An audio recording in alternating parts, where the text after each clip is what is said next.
Our next video takes us right here, the back roads of Texas. More specifically, as you can see from the sign behind me, we're here in Hico.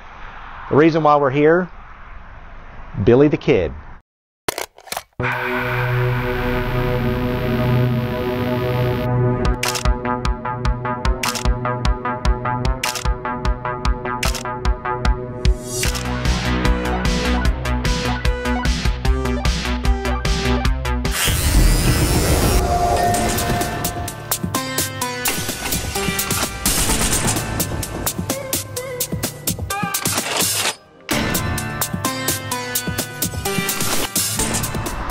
Here we are in the small backroads town of Hico, Texas.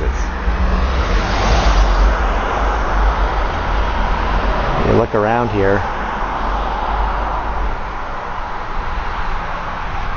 It's kind of almost desolate except for some of the cars going through the main drag.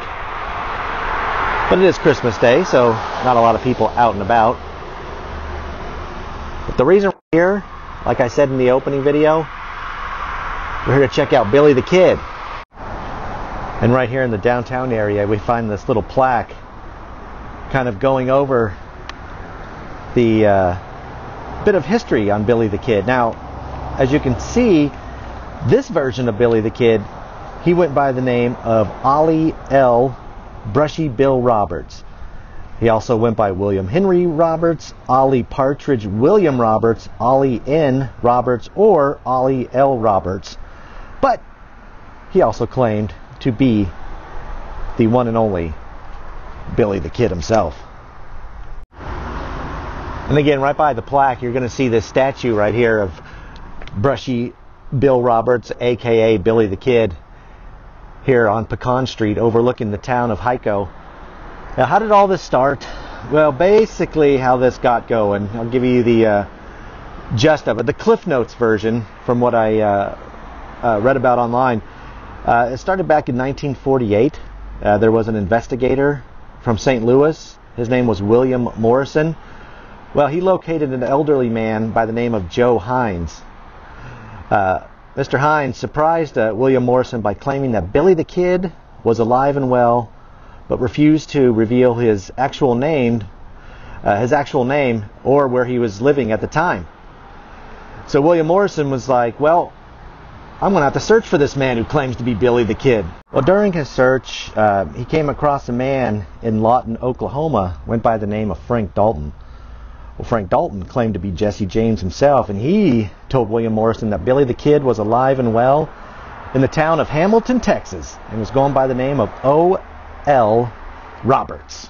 So after William Morrison had this conversation with Frank Dalton, Morrison tracked down this O.L. Roberts, and he began having a conversation with him, and he eventually got him to confess as being Billy the Kid.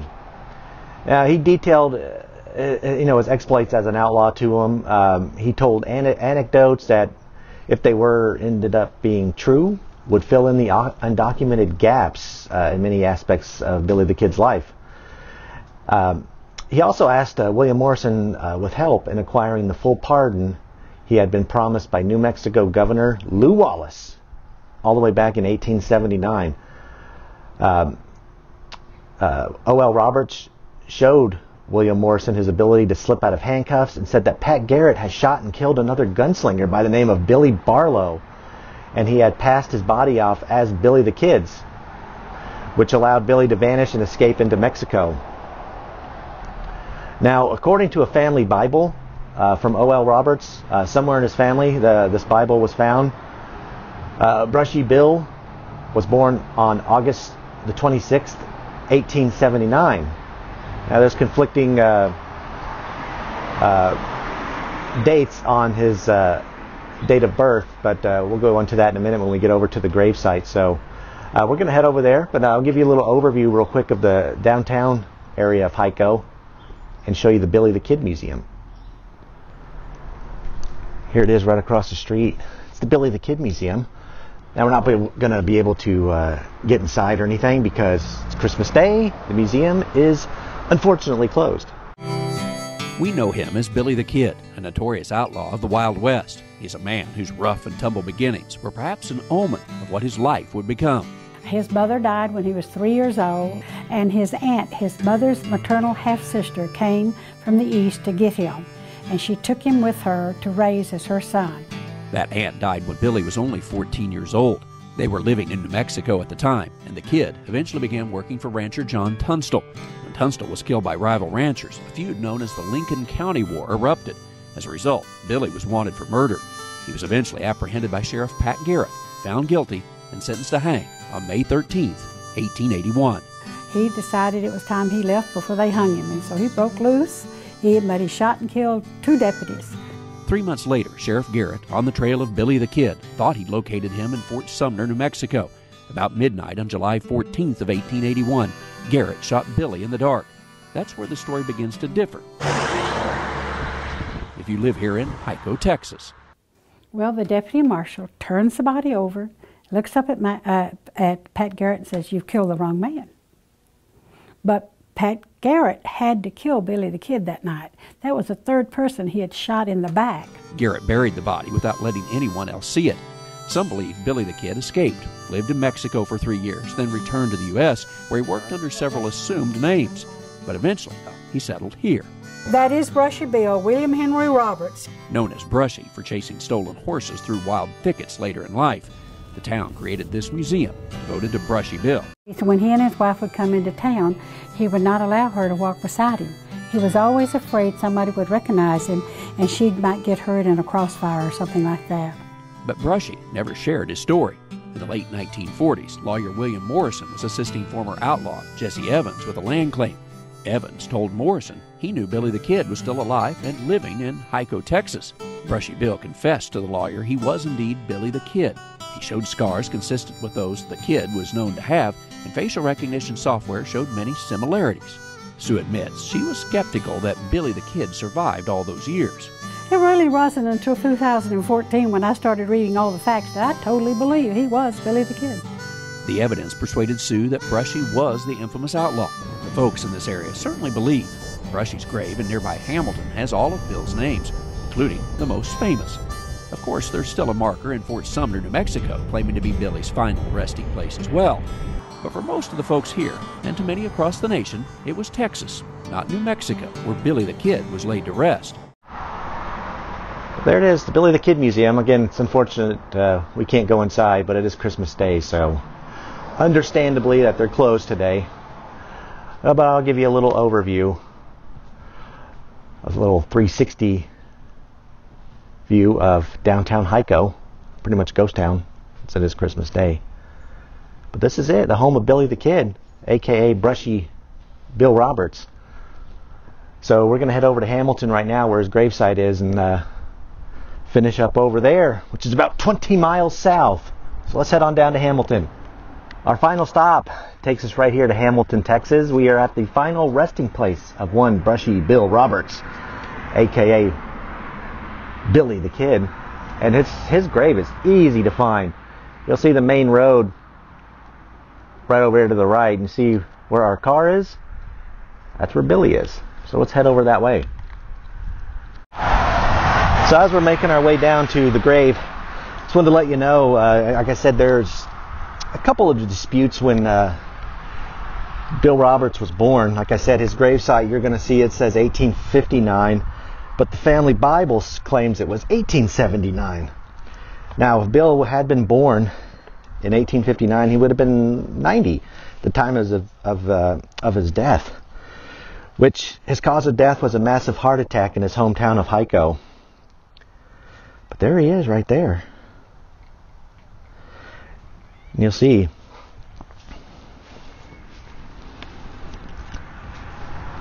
You're going to see it reads 1859 and December 27th, 1950. So we're a couple days shy of his death date.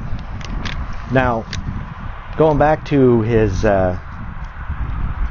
birthday, like I said, if he would have been born in 1879, then he would have only been 71 at the time of his death. Now, in addition, Brushy Bill had allegedly claimed to be a member of Jesse James's gang as well, before deciding to come out as the authentic Billy the Kid. Now, when Bill passed away, William Morrison did vouch that upon examination of the body, it did show 26 bullet and knife scars that were consistent injuries known to have been sustained by Billy the Kid himself. Also, Morrison tracked down former gang members that knew Brushy Bill, and they all signed affidavits verifying their belief that Roberts was, in fact, the real Billy the Kid. Now, before he died, Bill Roberts did spend the last days of his life trying to prove to the world what he claimed was his true identity. And he also kept wanting to obtain the pardon promised to Billy the Kid by the governor of the territory of New Mexico, Lew Wallace. Now, if you've seen the movie Young Guns, well, you'll know that Billy the Kid, the most well-known version of Billy the Kid, was a man by the name of William Bonney. His grave is at Old Fort Sumner Cemetery out in New Mexico. But again, which one's the real Billy the Kid? Is it Brushy Bill Roberts, or is it William Bonney? I mean, speculation. Who knows? It's just nothing but speculation. So, and that makes it a fun conversation as well. And also, if you ever want to go back to the TV show Unsolved Mysteries, and they did a little segment here on Brushy Bill, if he was the real Billy the Kid or not. So who knows? We'll never know. But again, it makes fun speculation. Let's just see what they got here at his grave. Nice wreath. There he is, William Roberts, aka Billy the Kid, born December 31st, 1859, with a question mark at the end. Died December 27th, 1950. Let's see what people are leaving here. A pair of boots over there on the right. Or actually just one boot.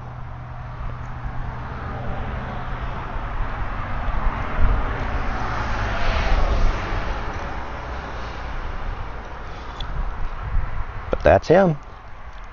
Again, whether you believe Brushy Bill was Billy the Kid or William Bonney was Billy the Kid, somebody was Billy the Kid. We'll just never know. Well, that does it.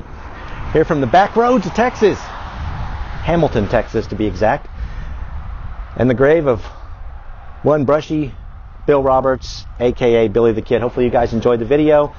Like and subscribe as always, and hopefully everyone had a great Christmas. We'll see you next time.